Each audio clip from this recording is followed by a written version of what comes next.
নমস্কার, আমাদের কৃষ্ণা টক্স বাংলা চ্যানেলে আপনাদের স্বাগত। আজ আমরা জীবনের এক পরম সত্যের সন্ধান করব, যা আমাদের অস্তিত্বের মূল উদ্দেশ্যকে বসন্তের মতো উদ্ভাসিত করে তোলে। আমাদের আজকের আলোচনার শিরোনাম, মধুর বসন্ত এসেছে, মধুর মিলন ঘটাতে। আজকের ভাবনা, বসন্তকাল প্রকৃতিতে এক বিপুল আনন্দ, প্রাচুর্য এবং রঙের বার্তা নিয়ে আসে। জীর্ণতা ঝেড়ে ফেলে গাছে গাছে আসে নতুন পাতা, ফোটে কুসুম। এই পরিবর্তন কেবল ঋতুচক্রের নয়, এটি জীবনের এক আধ্যাত্মিক ইঙ্গিত। ঠিক তেমনি আমাদের এই মানব জনম বা মানব জীবন ও আধ্যাত্মিক যাত্রার এক বিশেষ, দুর্লভ বসন্তকাল। এই সময়কালে ঈশ্বর আমাদের সেই সুযোগ দেন, যখন জীবাত্মার সঙ্গে পরমাত্মার সেই মধুর মিলন এর প্রস্তুতি নেওয়া যায়। আমরা এই মানব বসন্তকালে আছি বলেই জীবনের প্রেম, আনন্দ ও রঙের গুরুত্ব বুঝতে পারি। কিন্তু এই প্রেম যদি শুধু ক্ষণস্থায়ী জাগতিক সুখে আসক্ত হয়ে না যায়, যদি তা সেই চিরন্তন আনন্দের উৎস শ্রীভগবানের দিকে ধাবিত হয়, তবেই আমাদের জীবন এই বসন্তের সার্থকতা লাভ করে। এই বসন্ত ক্ষণস্থায়ী মোহের বসন্ত নয়, বরং এটি হলো আত্ম অনুসন্ধান, জ্ঞান এবং আত্মসমর্পণের পবিত্র ঋতু। এই বসন্তের প্রতিটি ক্ষণ অমূল্য, তাই একে সচেতনভাবে কাজে লাগানোই আমাদের প্রধান এবং একমাত্র কর্তব্য হওয়া উচিত। মানব জনমের দুর্লভতা ও ৮৪ লক্ষ জনের তাৎপর্য নিয়ে গভীর আলোচনা করব। প্রিয় দর্শক, আমরা আলোচনাকে আরও গভীরে নিয়ে যাব মানব জীবনের এই বসন্তকালের দুর্লভতা নিয়ে। আমাদের প্রাচীন শাস্ত্র, যেমন পুরাণ, বেদ এবং উপনিষদ, বারবার স্মরণ করিয়ে দেয় যে এই জীবাত্মা লক্ষ লক্ষ যোনি পরিভ্রমণ করে, অর্থাৎ বহু রকমের কষ্টকর জীবনচক্র, জন্ম মৃত্যুর বেদনা পার হয়ে তবেই এই শ্রেষ্ঠ মানব জনম লাভ করতে পারে। সনাতন ধর্মে এই ৮৪ লক্ষ প্রকার জীবনচক্রের মধ্যে ভ্রমণ করার পরেই এই জীবাত্মা মানব দেহ পায়।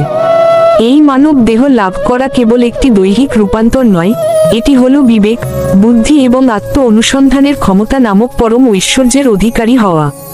এই বৈশিষ্ট্যই মানুষকে অন্যান্য প্রাণী থেকে আলাদা করে, যাদের জীবন কেবল ক্ষুধা, ভয় বা প্রজননের দ্বারা চালিত। তারা কর্মফল সৃষ্টি করতে পারে না, কেবল ভোগ করে। কিন্তু মানুষের মধ্যে এই বিবেক নামক বিশেষ ক্ষমতা থাকে, যার দ্বারা সে এই চক্র থেকে মুক্তির পথ খুঁজে নিতে পারে। মানব জীবন এই পৃথিবীর এক বিশেষ বসন্তকাল। বসন্তে যেমন ফুলের কুঁড়ি ফোটে, তেমনি মানব জীবনেই জ্ঞানের ফুল ফোটার, অর্থাৎ সেই পরম ব্রহ্মকে উপলব্ধি করার সুযোগ থাকে। যদি আমরা এই বহুমূল্য জ্ঞান ও বুদ্ধি থাকা সত্ত্বেও জীবনের এই ক্ষণস্থায়ী বসন্তকালকে কেবল জাগতিক লোভ বা মোহের পিছনে নষ্ট করি, তবে এই দুর্লভ সুযোগের চেয়ে বড় অপচয় আর কি হতে পারে? এই বসন্তকালকে অবহেলা করা মানে ফুল ফোটার আগেই ঘুমিয়ে থাকা বা বছরের পর বছর সুপ্ত থাকা। মানব জীবনের উদ্দেশ্যই হল জন্ম মৃত্যুর সেই ৮৪ লক্ষ যোনির চক্র থেকে চিরতরে মুক্তি খুঁজে নেওয়া। এই মুক্তি একমাত্র মানব জনমের বসন্তেই সম্ভব। এই সুযোগটি একবার হাতছাড়া হলে পুনরায় এই দুর্লভ জনম লাভ করা যে কত কঠিন, তা আমাদের শাস্ত্রের ৮৪ লক্ষ যোনির ধারণা থেকেই স্পষ্ট। আমাদের বুঝতে হবে, এই মানব জনম, এই বসন্ত বারবার আসে না। তাই এই বসন্তের মূল লক্ষ্য হওয়া উচিত সেই পরমাত্মার সঙ্গে মধুর মিলন। মহাভারতের প্রেক্ষাপট, যক্ষের প্রশ্ন, মায়া এবং স্থির বুদ্ধির প্রয়োজনীয়তা। আমরা এই ক্ষণস্থায়ী জীবনের মূল্য বুঝতে মহাভারতের বনপর্বে যক্ষ ও যুধিষ্ঠিরের সেই কালজয়ী কথোপকথনের গভীরে প্রবেশ করি, যেখানে ধর্মপুত্র যুধিষ্ঠির এক জলাশয়ের কাছে এসে যক্ষের দ্বারা জিজ্ঞাসিত হন। যক্ষের বিভিন্ন প্রশ্নের মধ্যে একটি ছিল, পৃথিবীর সবচেয়ে আশ্চর্য জিনিস কি? যুধিষ্ঠির উত্তর দেন, যা আমাদের মানব জীবনের মায়ার স্বরূপ তুলে ধরে। শ্লোক: অহন্যহনি ভূতানি গচ্ছন্তম মন্দিরম শেষা স্থিরত্বমিচ্ছন্তি কিমাশ্চর্যমত পরম। অর্থাৎ এই শ্লোকটি মানব জীবনের বসন্তের ক্ষণস্থায়ী প্রকৃতির বিরুদ্ধে মানুষের অন্ধ মায়ার আসক্তি তুলে ধরে। যুধিষ্ঠির বলছেন, প্রতিদিন অসংখ্য প্রাণী মৃত্যুর মুখে চলে যাচ্ছে, তবুও যারা অবশিষ্ট থাকে তারা চিরকাল এখানে থাকার ইচ্ছা করে। এর চেয়ে বড় আশ্চর্যের আর কি হতে পারে? এইটাই হলো জীবনের সবচেয়ে বড় মায়া। মানুষ জানে যে একদিন তাকে চলে যেতে হবে, তবুও সে তার সমগ্র শক্তি ক্ষণস্থায়ী সম্পদ, সম্পর্ক বা লোভের পেছনে ব্যয় করে। এই মায়ার আসক্তির ফলেই মানুষ এই জীবনকে, এই বসন্তকালকে চিরস্থায়ী ভেবে ক্ষণস্থায়ী বস্তুতেই মধুর মিলন খোঁজে, যা তাকে বন্ধনে আবদ্ধ করে। সে ভুলে যায় যে এই পার্থিব প্রেম বা সুখ ক্ষণস্থায়ী, কিন্তু স্থির বুদ্ধিই আমাদের মায়া থেকে মুক্ত করে সেই অমর এবং ধ্রুব সত্যের দিকে এগিয়ে যেতে সাহায্য করে। মানব জনমের বসন্তেই সেই স্থির বুদ্ধি অর্জনের সুযোগ থাকে। এই অমর সত্যই আমাদের বসন্তের স্রষ্টা, এবং তারই সঙ্গে যুক্ত হওয়া আমাদের এই বসন্তের সবচেয়ে বড় কর্তব্য। আমাদের বুঝতে হবে মৃত্যু সত্য এবং অবধারিত। তাই বুদ্ধিমান ব্যক্তি সেই মায়ার বন্ধন ছিন্ন করে ভগবানের প্রতি স্থিরভাবে প্রেম নিবেদন করেন। শ্রীমদ্ভগবদ্গীতার শিক্ষা, জ্ঞান, ভক্তি এবং রুক্ষ মিলন। ভগবান শ্রীকৃষ্ণ আমাদের সেই পথ দেখিয়েছেন যেখানে আবেগ নয়, জ্ঞান ও ভক্তির প্রধান চালিকা শক্তি। এই মানব বসন্তে প্রেমের প্রয়োজন আছে, কিন্তু সেই প্রেম হতে হবে ইন্দ্রিয় চালিত নয়, বরং বুদ্ধি ও আত্মার দ্বারা নির্দেশিত। শ্রীমদ্ভগবদ্গীতার 7ম অধ্যায়ের 19 নম্বর শ্লোকে তিনি সেই দুর্লভ জ্ঞানী ভক্তের কথা বলেছেন। শ্লোক: বহুনাং জন্ম নামন্তে জ্ঞানবান মাং প্রপদ্যতে, বাসুদেব সর্বমিতি সমহাত্মা সুদুর্লভ। শ্রীমদ্ভগবদ্গীতা অর্থাৎ শ্রীকৃষ্ণ বলছেন, বহু জন্মের পর যিনি জ্ঞান লাভ করেন তিনি বাসুদেবই সবকিছু, এই সত্য উপলব্ধি করে আমার শরণাপন্ন হন।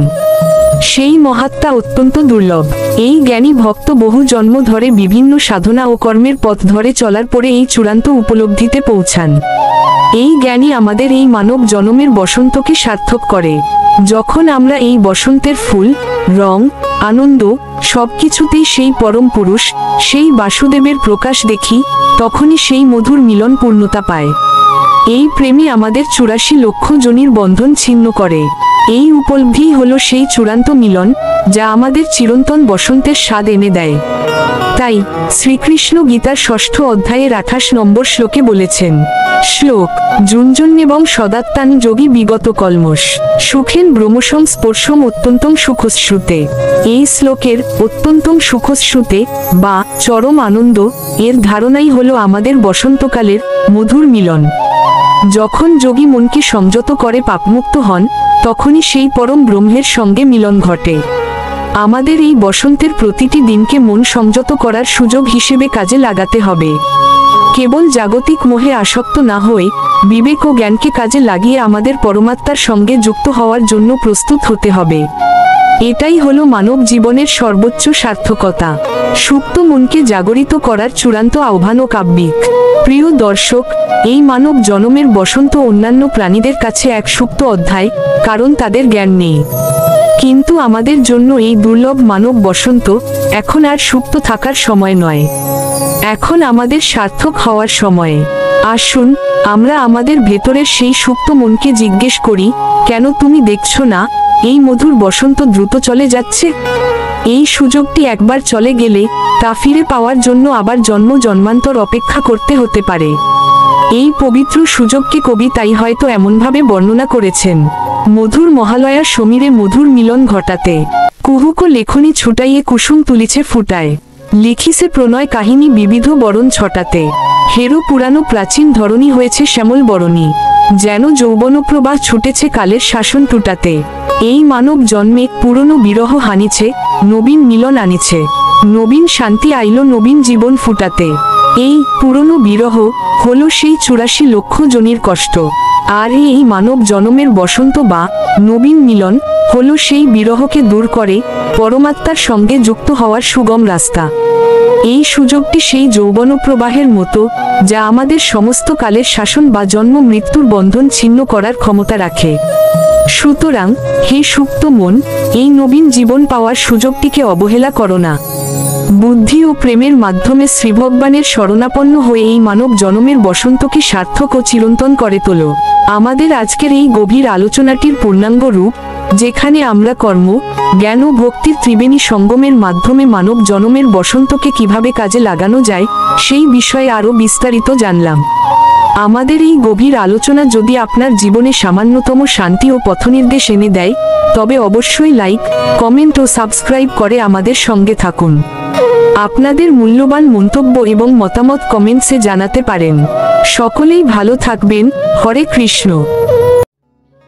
নমস্কার, কৃষ্ণ টক্স বাংলা চ্যানেলে আপনাদের স্বাগত। আজ আমরা মানব জীবনের এক সরল কিন্তু গভীর রহস্য নিয়ে আলোচনা করব, ভালো লাগে তাই ভালোবাসি।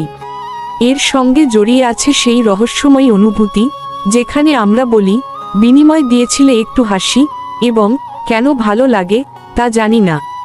এই না জানা মায়া কিভাবে আমাদের বন্ধন ও মুক্তির পথ তৈরি করে, সেই বিষয়ে আমরা শ্রীমদ্ভগবদ্গীতা ও শ্রীমদ্ভাগবতম এর জ্ঞানের আলো ফেলব। ভালো লাগে এই শব্দের রহস্য ও তাৎপর্য। যে কোনো ভালোবাসার জন্মই হয় এই ভালো লাগা থেকে। এই ভালো লাগা আসে আমাদের ইন্দ্রিয় ও মনের সংযোগ থেকে। শ্রীমদ্ভগবদ্গীতা ৫ম অধ্যায় ৭ নম্বর শ্লোকে বলা হয়েছে যে, জীবাত্মা এই জগতে মন ও পঞ্চ ইন্দ্রিয়কে আকর্ষণ করে এবং সেগুলিকে ভোগ করে। অর্থাৎ আমার ভালো লাগা হলো আমারই মন ও ইন্দ্রিয়ের এক প্রকার ভোগ, যা অত্যন্ত নশ্বর। ভালোবাসা না আসক্তি। প্রাথমিক পার্থক্য: ভালোবাসা যদি বিনিময় বা শর্তের উপর নির্ভর করে, তবে তা আর প্রেম থাকে না, তা হয়ে যায় আসক্তি। আসক্তি আমাদের বন্ধন তৈরি করে, আর প্রেম মুক্তি দেয়। এই পার্থক্যটি বুঝতে পারলেই আমাদের আধ্যাত্মিক যাত্রা শুরু হয়। অহেতুক আকর্ষণ কেন ভালো লাগে তা জানি না। জাগতিক স্তরে যখন আমরা বলি কেন ভালো লাগে তা জানি না, তখন সেই না জানা মূলে থাকে গভীর অজ্ঞানতা। আমরা সেই আসক্তির কারণ দেখতে পাই না, যা আমাদের বারবার একই চক্রে আবদ্ধ করছে। কিন্তু ঈশ্বরীয় ভালোবাসার ক্ষেত্রে এই না জানা হলো অহেতুক ভক্তি। বিনিময়ের শর্ত: একটি হাসির মূল্য। বিনিময় দিয়েছিলে একটু হাসি, এই সামান্য হাসি আমাদের ভালোবাসার শর্ত হয়ে দাঁড়ায়। আমরা যদি একটি সামান্য হাসির বিনিময়ে ভালোবাসা প্রত্যাশা করি, তবে তা নিষ্কাম হতে পারে না। এই প্রত্যাশা যখন পূরণ না হয়, তখনই শুরু হয় কষ্ট ও ক্ষোভ। এই শর্তযুক্ত প্রেমই জাগতিক সম্পর্কের মূল ভিত্তি। আসক্তি ও মায়ার বিশ্লেষণ: আসক্তি জন্ম দেয় কামনার। আসক্তি কিভাবে আমাদের বন্ধনে আবদ্ধ করে তার সুস্পষ্ট বর্ণনা আছে শ্রীমদ্ভগবদ্গীতা ২য় অধ্যায় ৬২ নম্বর শ্লোকে। ধ্যায়তো বিষয়ান পুংস সঙ্গস্তে সুবজায়তে সংগাত সংজায়তে কামকামাৎ ক্রোধভিজায়তে। অর্থাৎ বিষয়ের ধ্যান করলে আসক্তি জন্মে। আসক্তি থেকে কামনার সৃষ্টি এবং কামনা থেকে ক্রোধের উদ্ভব হয়। আমাদের সামান্য ভালো লাগা এই ক্রোধের জন্ম দেয়। জাগতিক সম্পর্কের ক্ষণস্থায়িত্ব: আমাদের শরীরের মতো আমাদের ভালো লাগা এবং সম্পর্কও ক্ষণস্থায়ী। শ্রীমদ্ভগবদ্গীতা ২য় অধ্যায় ১৮ নম্বর শ্লোকে বলা হয়েছে, জড় দেহ বিনাশী, কিন্তু সেই দেহের মধ্যে থাকা আত্মা অবিনাশী। ভালোবাসার কেন্দ্র যখন নশ্বর দেহ হয়, তখন তার ফল হয় দুঃখ। মায়ার খেলা, সুখের মিথ্যা প্রতিচ্ছবি।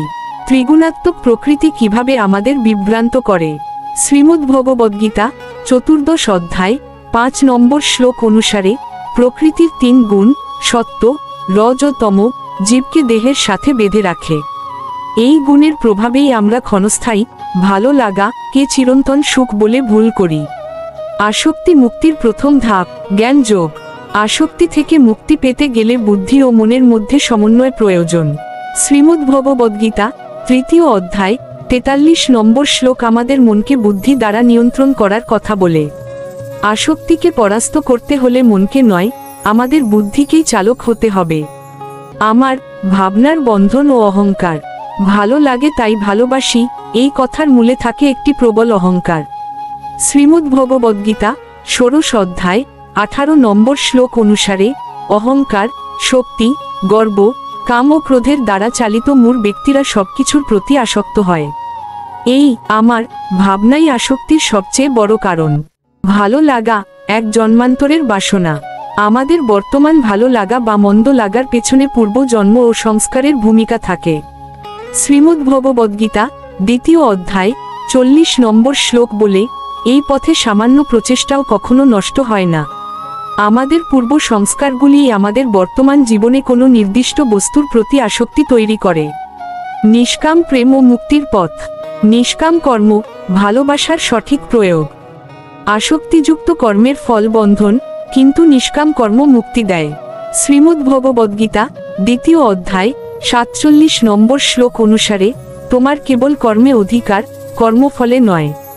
আমরা যখন ভালোবাসার কোনো বিনিময় বা ফল আশা না করে কেবল কর্তব্য বা প্রেম হিসাবে কর্ম করি, তখন সেই কর্মই নিষ্কাম হয়।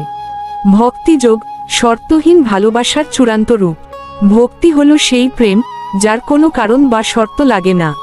শ্রীমদ্ভগবদ্গীতা নবম অধ্যায় 34 নম্বর শ্লোকটি এক্ষেত্রে আমাদের পথের দিশা দেখায়। মন্মনা ভব মদ্ভক্ত মদ্দাজি মাং নমস্কুরু, অর্থাৎ সর্বদাই আমাকে চিন্তা করো, আমার ভক্ত হও, আমার পূজা করো এবং আমাকেই নমস্কার করো। এই শর্তহীন ভক্তিই সব বন্ধন থেকে মুক্ত করে। প্রেম যখন বন্ধন নয়, মুক্তি। যে প্রেম ঈশ্বরমুখী, সেই প্রেম কখনোই বন্ধন তৈরি করে না। শ্রীমদ্ভগবদ্গীতা 7ম অধ্যায় 19 নম্বর শ্লোকে বলা হয়েছে, বহু জন্মের পরে জ্ঞানী ব্যক্তিরাই এই সিদ্ধান্তে উপনীত হন যে বাসুদেবই সবকিছুর কারণ, এবং এই জ্ঞানলাভ করে তারা ঈশ্বরের শরণাপন্ন হন। এই শরণাগতিই মুক্তিদায়ী প্রেম, সর্বভূতে ঈশ্বর দর্শন। প্রকৃত ভালোবাসা হল সকলকে ভালোবাসার রহস্য।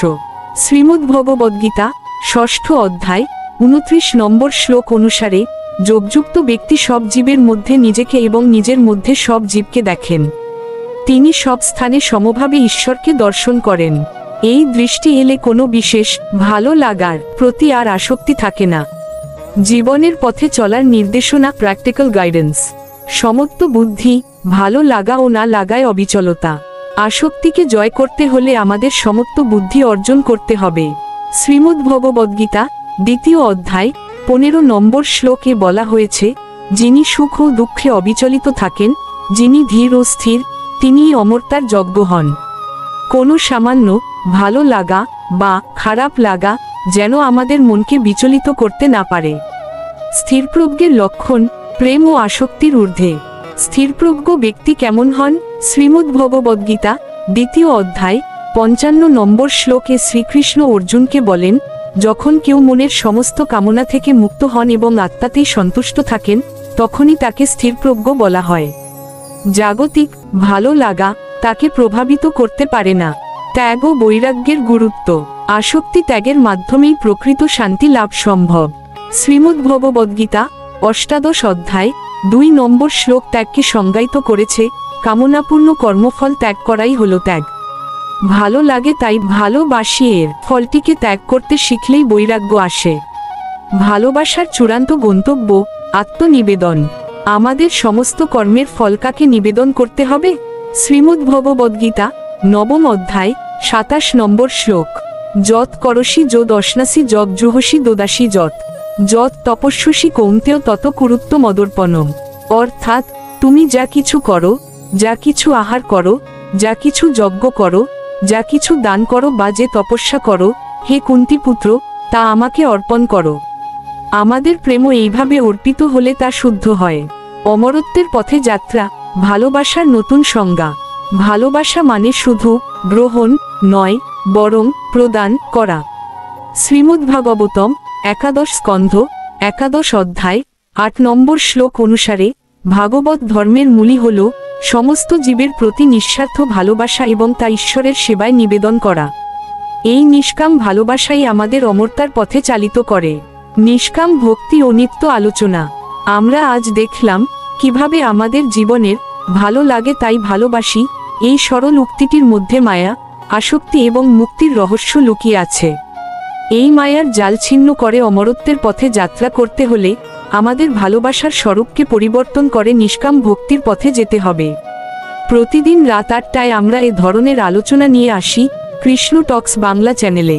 যদি আলোচনাটি ভালো লেগে থাকে তবে লাইক করুন, আপনার মূল্যবান মতামত কমেন্টে জানান এবং আধ্যাত্মিক জ্ঞানের এই পথে আমাদের নিত্যসঙ্গী হতে চ্যানেলটি সাবস্ক্রাইব করে বেল আইকনটি টিপে দিন। হরে কৃষ্ণ।